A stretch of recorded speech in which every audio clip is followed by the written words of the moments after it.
Hey guys, YouTuber 100 here. Alright, now continuing my Christmas reviews.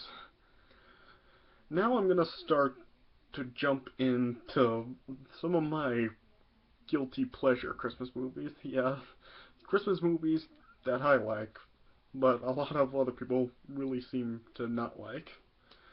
Yeah, so, alright, I'm gonna start these guilty pleasure Christmas movies by reviewing the movie I'll Be Home for Christmas. Yeah, I've seen this movie many times since I was like 5 years old or whatever. Yeah, and I did like it. Yeah, I know a lot of people, as I said, really don't like this, but yeah, this was more intended for kids, and I was a kid when this came out. Obviously, yeah, I like, I was like obsessed with watching this movie. Yeah, I really do enjoy it, but yeah, I think I can see why people don't really like it very much. Yeah, so I give this about 2.5 stars out of 4. Yeah, yeah, this actually didn't have that bad of a cast. I mean, you had Jonathan Taylor Thomas, Jessica Biel, Adam Orgna, Gary Cole, Eve Gordon, and some other people. Well, yeah. So yeah, it had a decent cast to it. But yes, and it also actually had a pretty good soundtrack to it. Also, I mean, you had songs like Blue Christmas. This it wasn't Elvis's version, but yeah, it was in this there. You had Elvis's version of Here Comes Santa Claus. Uh, you had I Got Rolled by Jimmy Ray, or whatever his name is. Yeah. You had Run Run Rudolph, yeah, and there were some other songs in here also. And yeah, just a yeah, pretty good soundtrack, and I think an enjoyable movie for kids. Alright, so let me just get into it. Alright, so the movie starts with some a Christmas song playing. Don't know what the name of it is, and yeah, we just see like a gray version of like a map of the U.S. or whatever, and there's like this bouncing ball with a Santa hat on it as the opening credits open up the movie. Yeah, and then we cut to the main character, or Jake Wilkinson, who's played by Jonathan Taylor Thomas, and he helps his roommate Ian out of his locker because Eddie and his 3 other buddies locked him in there because they were pissed about the fake IDs that they sold them. Yeah, and then Jake told Ian that he wanted to change the plane ticket that his dad got him to New York to 2 tickets to Cabo San Lucas. Yeah. And then Jake then came to his girlfriend Allie, his dorm, and then her roommate Sierra tried to prevent him from getting in. And then Jake bribed her with this thing called a cherry crunch. And then he just threw Sierra out of the room. And his girlfriend Allie, who played by Jessica Biel, was sleeping on her bed, and Jake just came and lay next to her. And Allie woke up and she realized that she needs to study and she doesn't have time to sleep. And then Jake told Allie that it's snowing out, and then she looked out the window and it was snow, but it was just Ian, like shaking some ice out of a crate on the roof. And then Jake gave Allie a couple of gifts, a carton of eggnog, and then he showed her the 2 tickets to Cabo San Lucas. And Allie just was not pleased at all. Yeah, she just told Jake that it's the most insensitive and inconsiderate thing to do. That she just wants to go home for Christmas. This, she told Jake that her parents would be crushed if she didn't come home. And Allie tried to tell Jake about his family, his father, sister, and stepmother. And she just told him that he really should go home for Christmas. And then the bully Eddie, who's played by Adam LaVorgna, approached him in his car. He tried to get Allie to come in his car, and he just backed up into a Beamer. Yeah. Then later on, Jake was talking to Eddie's 3 buddies. He's about the fake IDs. They were telling him the story about what was going on when they tried to go with their fake IDs to a concert. And Jake told them that they wanted to make it up to him. and he came up with a plan for them to ace the history final. I know, and he gave them some beepers, and he would page them the answers. Yeah. And then later on, Jake's dad called him. He asked if he was coming home for Christmas because he found out about the ticket being cashed in for the 2 tickets to Cabo. Oh. And his dad was telling Jake that he'd like all 3 of them would like him home. His dad, sister, and stepmother. Yeah. And then his dad said that if he would be home on Christmas Eve by 6 o'clock, that he would give him the 1957 Porsche that he has. Yeah. Yeah, and then it took that for Jake to agree to come home. And then he tried to impress Allie again. He was holding up a mistletoe, but Allie didn't buy it. Yeah. Then he told Allie that he cashed the Cabo tickets back in for 2 tickets to New York. Yeah, Allie then agreed to go home with Jake for Christmas. And she asked him why he had a change of heart or whatever. And then Jake just made up that Allie just got to him with all that family talk, whatever. And then later on, when Eddie's buddies were taking their history final, they threw a copy of the exam out the window to Jake, and Jake gave it to Ian. He told him to run to the dorm. And then Ian was the one that was sending them the answers. And just right after he gave them the second answer, Eddie then came into the dorm. And then when the guys then looked for the next answer, it just said, "Game over, you lose." And the guys were just, yeah, they were just speechless right there. And then later that night, there was some kind of Christmas party.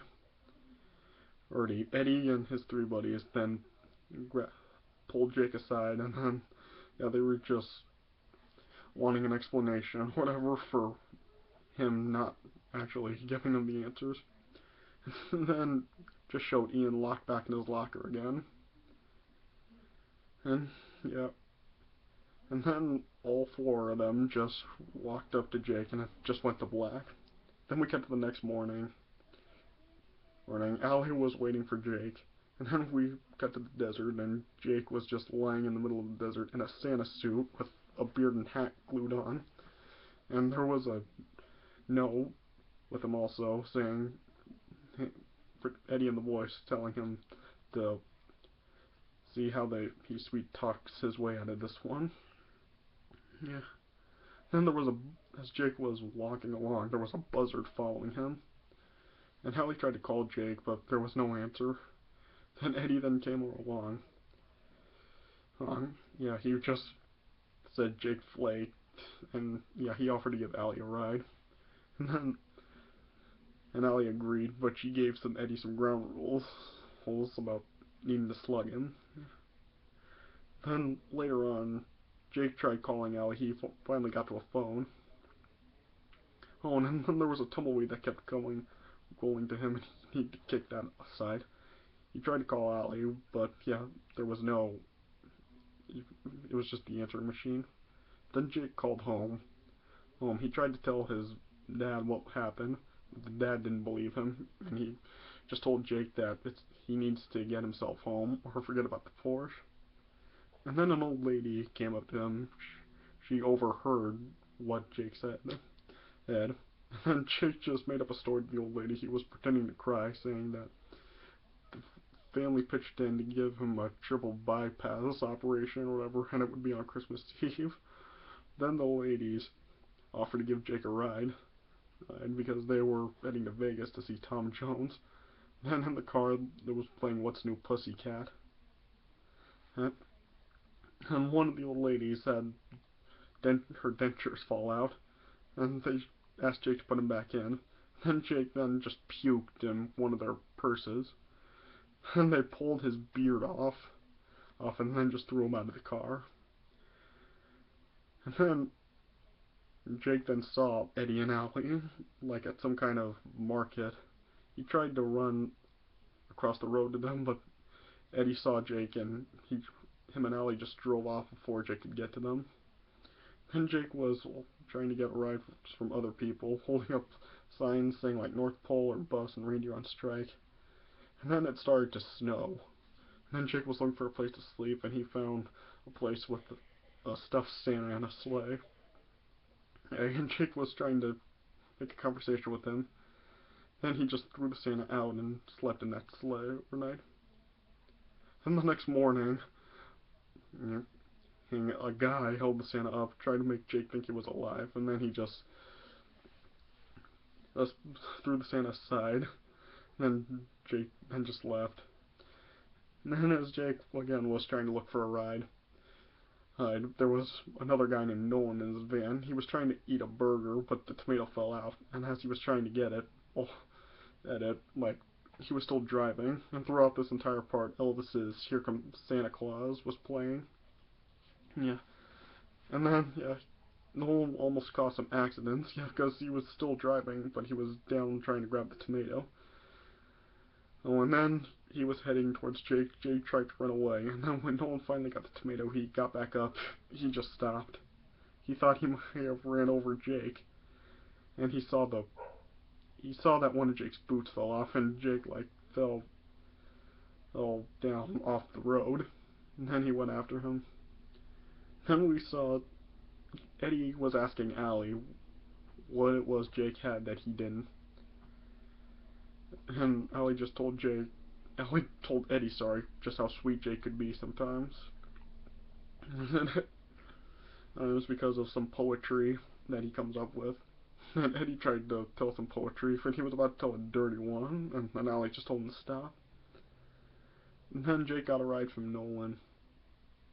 And then Eddie and Allie, he drove past them, and Jake told Nolan to try to catch up with them, and then Nolan was going after them, and he started to speed, and then a cop then pulled them over, and Jake just told Nolan to act like an elf, and he asked how elves act, and Jake just said happy, and then Nolan just put on this really weird smile. And then the cop, who we later found out his name was Max, came up to the window. Jake put his beard back on. He tried to tell the officer that his elf and him were heading to the children's hospital next town to give gifts to the kids. And then Max offered to give them an escort to the hospital. Then they just drove past Jake and Eddie and Allie. God, I can't talk. Yeah, and then Jake just went so close yet so far. Then when they arrived at the hospital, Max asked if he could go in there with him so he could see the kids happy. And then there were the kids sitting on his lap, telling him what they want for Christmas, and then they gave them presents, which was really stuff Nolan had actually stolen. That was in the back of his van. He gave them stuff like, there was stuff like a 4-slice toaster oven or something, and then a vacuum cleaner and some other stuff. And then when it came to the last kid, the kid just didn't want the present that Jake was going to give him, and he told him that he just wanted to go home for Christmas and be with his family, and then Nolan started to tear up. And then later on, Nolan told Jake, as they were leaving the hospital, that he felt like a changed man and he was going to go home for Christmas. And then Max pulled Jake aside, and then he told Jake that he had a problem of his own, and it was his wife, Marjorie, that she left him, and then she won't even listen to him. And so he just asked Jake to go with him to Nebraska to try to get her to forgive him. And then when they arrived at Nebraska, Max told Jake why she left him, because he was out with an old girlfriend and kissed. And Jake said that if he could get Marjorie to forgive him, that Max would buy him a bus ticket to New York. And Max just said that if Jake was able to get Marjorie to forgive him, that he'd buy him a bus ticket to the moon. Then they later on arrived at the restaurant Marjorie worked at. As Jake was trying to tell Marjorie to forgive him, Marjorie just refused because Yeah, he just kissed the girl in front of everyone, and she just felt embarrassed. Yeah, and then Jake tried to tell Marjorie a story of just this couple who was actually him and Allie. That she was mad at him because he wanted to take her to Cabo, and just telling her just everything that was going on. And then this customer was butting in saying that she must be a babe. Yeah. And then Jake just then summed it up by just telling her that all Max wants is a second chance. And then Marjorie just walked off. And then Jake finally convinced Max to go inside herself and try to himself. Did I say herself? Sorry. Go in himself and just try to apologize. And then there was this band that drove by, and Jake had an idea. And then Jake, Max, and the band went into the restaurant. The band was playing the tune of "Oh Christmas Tree," and then Max was just singing a parody, calling it "Oh Marjorie." And Jake was just writing lyrics on like speeding tickets for him. And the customers were just laughing, and some cows that were just like in displays or something, pins, they actually started to make some noises. Yeah. Yeah, and then when Max was finished singing, Marjorie then forgave him by kissing him. And then we saw Max giving Jake his bus ticket and just embracing each other, yeah. And then we saw another thing with Eddie and Allie. Allie was asking how come Earth is the only planet with intelligence or whatever. And then Eddie was just asking some stupid stuff, and Allie just took it back. Then Allie saw that they were approaching something like this place called Edelbrook in Iowa. Yeah. And she just told Eddie that they have to go there. Yeah. Yeah. And then Jake tried to pull the hat off, but he couldn't, so he just decided he should just go home with it. And then this kid then came out of a toilet stall in the bathroom. Jake tried to ask the kid which Ho Ho Ho Merry Christmas sounded best. He said 3 different versions of Ho Ho Ho Merry Christmas, and the kid was telling him what each one was good for. And then Eddie and Allie then arrived at Edelbrook. It was actually on TV. Jake was watching it, and he saw that they were standing under the mistletoe and they kissed, and then Jake just got pissed. Yes, and then he heard that the bus was then boarding. Yeah. And then as Jake was on the bus, he tried to convince the driver to go to Edelbrook, but the driver just refused. And as Jake was walking back to his seat, he saw some things that he could probably use to go to Edelbrook. He saw like there was crayons and a cooler, and, like a piece of meat. And then at Edelbrook, in the hotel, hell, Eddie and Allie were given the honeymoon suite because it was the only room left. Yeah. And Jake then came up with this thing, and to try to go to Edelbrook, he made this had a cooler that said human liver on it, and that it needed to be donated to Allie in Edelbrook. And then when they opened it up, they saw the liver, which didn't even look anything like a liver. Yeah, every passenger on the bus were just supporting to go to Edelbrook, and the driver then agreed. Yeah. And then when Eddie and Allie went to bed, Eddie wasn't even in the bed, he just had a load of clothes on. Yeah. Then the next morning they arrived at Edelbrook.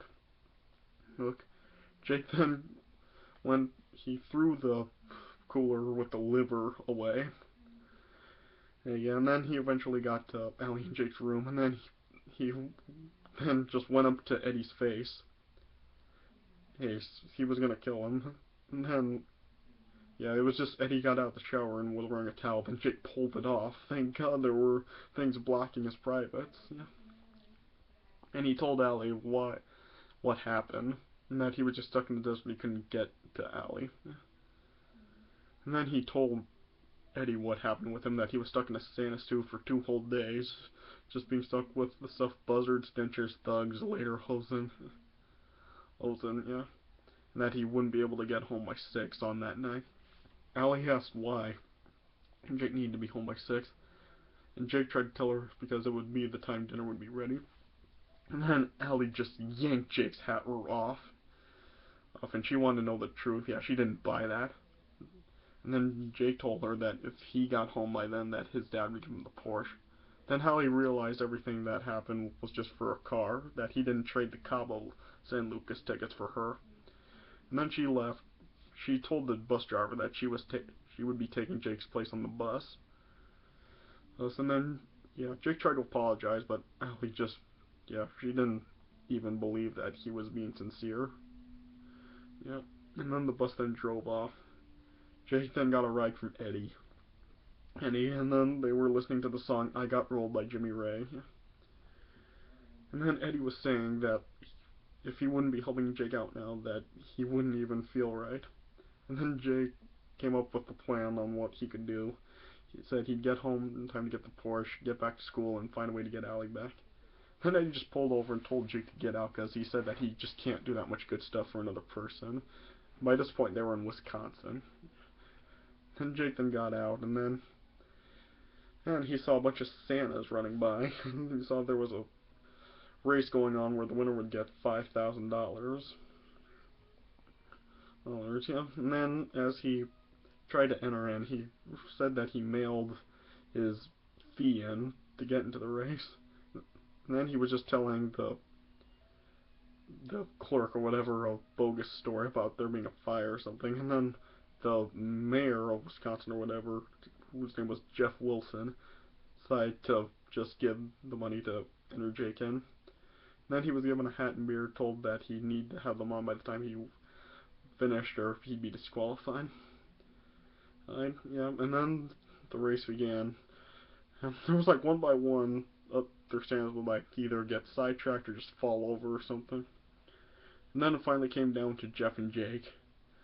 They were then sprinting to get to the finish line. Jake's hat then fell off, and as he went back, Jeff just stopped running to make it fair for Jake. Yeah, and then Jake then, as he was thinking of getting the Porsche, he then crossed the finish line and he won. Oh, and during the race, yeah, I should have mentioned this, Eddie then approached, like, the street was blocked off, and yeah, there were two guys dressed as Christmas trees. Eddie was trying to tell them to move, and when they turned around, it was actually the cops. Yeah, and then Eddie was just arrested. And yeah, and as Jake was getting a taxi ride to the airport, the taxi driver was telling him that the Mayor Wilson, wins every year, and he would donate his entire winnings to buy turkeys for people who couldn't afford them. And then Jake then decided to just give the money to Jeff so he could do it. Yeah. And then as Jake called home, his sister Tracy answered.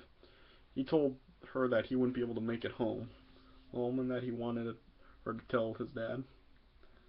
And then Tracy then told Jake that she would buy him a ticket to get home, but Jake didn't have any ID, so he asked how he'd pick it up. And Tracy told him that she'd come up with a secret password for him, and it turned out to be that I am a smelly living jerk who doesn't deserve to live, and my sister's a mad cool guy or whatever. And the attendant told Jake that that's actually kind of a unusual password, but Jake still needed the ID. Jake asked what was the point of him even having a password, and the attendant just told him that it's policy. And as Jake was walking off, he saw that there was a dog being loaded into a plane that was headed to New York. Then Jake then sneaked into the cargo area. He was in the dog's kennel. As the dog was licking Jake, he then farted. Yeah. Then later, Jake was pretty much just doing anything to get home, as his family was like setting up dinner. Yeah, and then when it got to 15 minutes left until 6, Jake then just got a ride. He was on top of a car, and then when it turned in another direction than where his house was, he just jumped off the car. Then he saw there was a Christmas parade going on, and then he hijacked the horse sleigh. Okay? And then he ran through some Christmas carolers. But it was so stupid. There were a couple of them. Okay, the entire carol and choir, whatever, was on one side of the road. And when Jake ran by, a couple of them just like ran to the other side of the street. Like, what the hell? I mean, you're already on one side of the street. Why run to the other? Yeah. And Jake stopped by Allie's house, and then yeah, Jake then gave a real apology, and then he kissed Allie, and he asked Allie to come with him to his house. Ran by the carolers again. A couple of them ran to the other side of the road again. Idiots. Then they finally arrived at Jake's house. And then he made it in time, but he waited until it was actually 6 to actually go inside, and then yeah, his family entered the door. They all, yeah, they embraced each other. Yeah, and then the parade eventually came by the house. And yeah, they recognized Jake was the one who stole the sleigh, and that he's just lucky he's in the Santa suit. And then they all went to the sled for a ride as Jake was giving Allie a ride home. Yeah, yeah, and then yeah, the parade was just continuing, and then yeah, everyone just walked off, and that's how the parade ended. And that's how the movie ended. Yeah, sorry. Or, yeah, the movie, not the parade. Yeah. So, yeah, like I said, 2.5 stars out of 4. Yeah, I think I can see why people don't like this, but yeah, it is a guilty pleasure of mine. I do enjoy it. Alright, so that's it for my I'll Be Home for Christmas review. Thanks for watching. I'll see you guys later.